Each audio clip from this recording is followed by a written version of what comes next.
Okay, greetings everyone. It is and I am here to talk to you about this week and this week on JP as well as this week for live streams.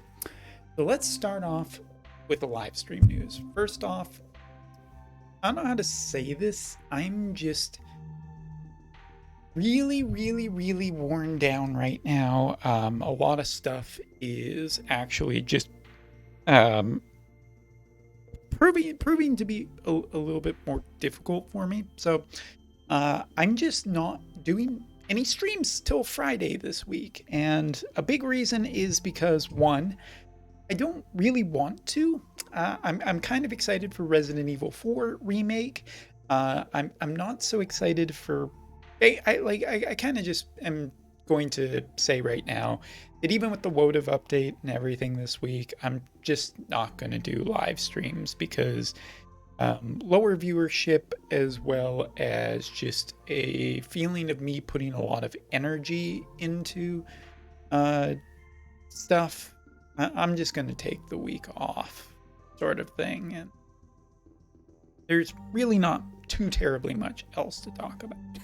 As for people who are expecting global news, I'm going to do it in a separate video because obviously this week there is a lot of different stuff to talk about. I mean, yes, we have this JP news that I'm going to get to in a brief moment here, but for global, obviously with third anniversary, there's a lot of stuff to talk about, and there's also Transcendence, which will be getting its own video. So look forward to that relatively soon.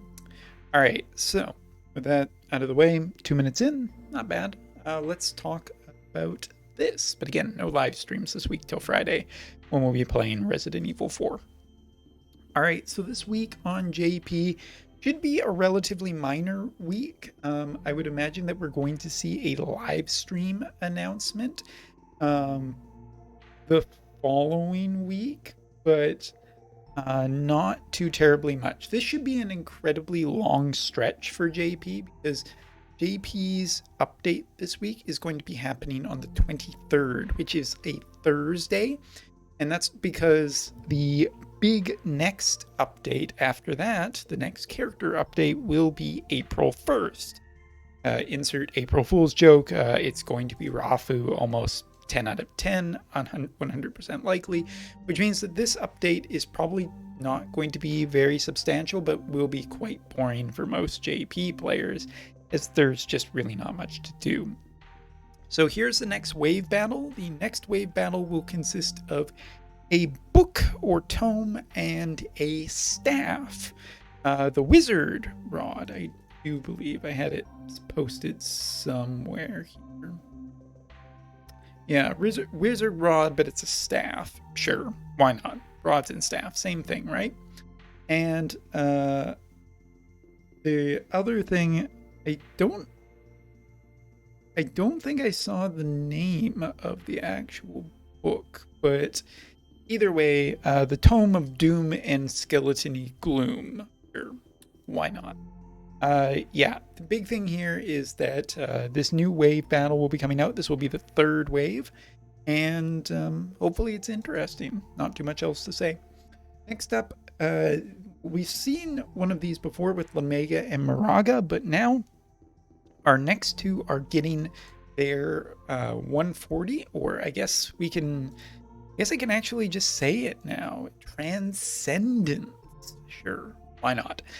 The Transcendence for both of these two characters and a combined sphere for both will be obtainable, providing that you've gotten far enough into the selection quests and obviously can use them, kind of thing. But a big note for global players expecting this in the future, these do use regular antlers, and those are still quite hard to come by. So there you go.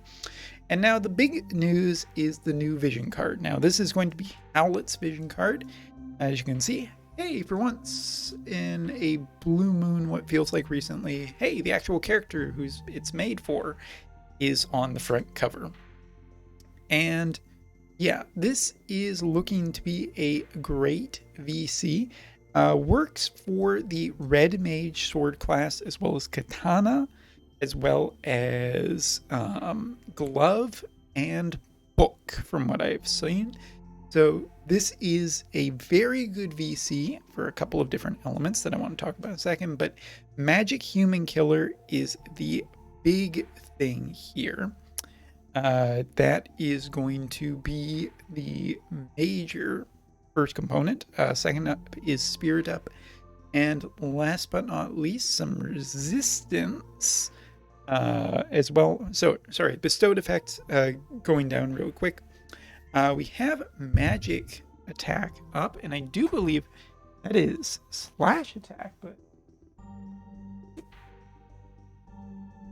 gosh darn it, you know when you just accidentally hoarding and then you forget something, you need to do a double check before you make complete ass. So strike attack resistance is the level max for the party, and slashing attack resistance will be the benefit on the bestowed effect. So really, across this entire VC, I think this is quite powerful and very synergistic. And I'm going to talk about two places where I specifically think that this is really good. Obviously, ice is the first one that comes to mind. The red mage group, this is one that we saw also on the Reagan card, includes units such as Elena, Reagan, and a couple of other characters, but those are the ones that initially really come to my mind, because I mean, you look at this VC and it's a soft ice VC, and yes, I wouldn't say that it's great for Reagan, but slash resistance potentially and strike resistance is pretty good for him overall, as it makes him defensive against a damage type that's a little bit rare, but is a potential interesting threat. As for Barris, Barris is just getting essentially more killer off of this and more power up just in general, so the VC seems good for him. And for Howlett, it's a slam dunk kind of thing. But if you look at just the ice class, I think that there is some pretty good synergies here with a lot of different. So great. Taking a swing into another element that I want to talk about real quick is this one, light. Again, I think that a 70 cost VC is generally good enough on 2, and if you think, hey, Valentine / Sweetheart Miranda, if you think about Elena, I think just those two on their own is actually enough to recommend this VC. Now, obviously, there's probably more that I am just not quite thinking about here, but really looking at where a lot of mages are right now, katanas also are kind of interesting, because there's a few magical katana people out there that some people might be really interested in, and the combination of glove and books are also potentially interesting if you think about thunder with Ibarra. And I know that this isn't the one that people are going to think about mostly, because again, Skahal and Resnick are kind of the winning combination in Thunder right now, but hey, it is a possibility. There is more than just there are more than a few elements that I think this VC is quite good in, but it is a magic damage VC through and through. Apparently my auto farming is done. Fantastic. And so I like this VC a lot. It's a 70 cost VC, so it's probably going to be fairly easy to get down the road as a off banner, but I think it's quite a strong off banner, and ice and light in particular are the elements that this really shines in, at least on first initial glance to me. So there you go. That is the JP news for this week. Somehow we stretched it out to 10 minutes. Talked about some theory craft and everything. So, yay, go me. I did it. I finished it. Let me know what you think in the comments below. And again, no streams till Friday. I'm revitalize and come back with a lot of energy for something that I'm really excited for. Resident Evil 4, I am absolutely over the moon, 10 out of 10 ready for the game. Looking forward to it, and hope you are too. And probably those streams will be uploaded to YouTube, but we'll see how that goes. I'll be playing the PC version for people interested. So thank you so much for watching. Take care and see you next time. Wave was off camera.